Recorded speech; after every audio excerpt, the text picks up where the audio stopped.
మా వంటల ఛానల్కు స్వాగతం సుస్వాగతం అండి. ఈరోజు మీకు మెంతి కూరతో పలావ్ ఎలా చేసుకోవాలో చూపిస్తానండి. చాలా బాగుంటుందండి. ఒక కట్ట మెంతి కూర తీసుకోండి, దీన్ని విడిపించుకోండి, కాస్త సన్నగా తరుక్కోండి, నీళ్ళలో వేసుకుని బాగా కడుక్కోండి, దీన్నంతా జాలరీలో వడేసుకోండి. 10 పచ్చిమిరపకాయలు, కొద్దిగా కొత్తిమీర, కొద్దిగా పుదీనా, కొద్దిగా పచ్చి కొబ్బరి తీసుకోండి, అంతా జార్లోకి వేసుకోండి.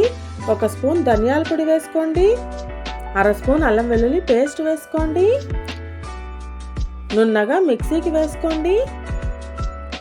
కుక్కర్లో కొద్దిగా నూనె వేసుకోండి, కొద్దిగా పలావాకు, 1 చెక్క, 2 యాలకి, 4 లవంగాలు, కొద్దిగా కరివేపాకు, 1/2 స్పూన్ ఆవాలు, 1/2 స్పూన్ జీలకర్ర ఇవన్నీ కుక్కర్లో వేసేసుకోండి. కాసేపు మగ్గనివ్వండి. 2 మీడియం సైజ్ ఉల్లిపాయని ఇలా పొడుగ్గా తరుక్కుని వేసుకోండి.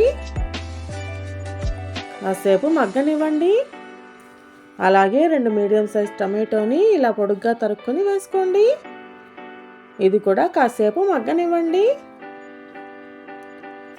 మనం కడిగి పెట్టుకున్నాం కదా మెంతి కూరని, అది కూడా వేసేసుకోండి. కాసేపు బాగా మగ్గనివ్వండి. ఇందులోకి మనం మిక్సీకి వేసుకున్నదంతా వేసేసుకోండి. మరి కాసేపు మగ్గనివ్వండి. 1 కప్పు పచ్చి బఠానీ వేసుకోండి. కాసేపు మగ్గనివ్వండి. 1 గిన్నెలో 2 కప్పుల బాసుమతి వేసుకోండి.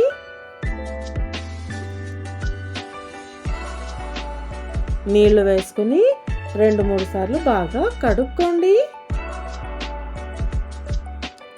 దీన్నంతా జాలరీ గిన్నెలో వేసుకోండి. నీరంతా వడేసిన తర్వాత కుక్కర్లో వేసుకోండి.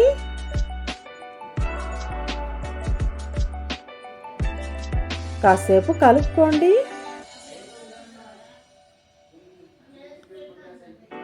1 కప్పు బాసుమతి బియ్యానికి 1.5 కప్పు నీళ్ళండి.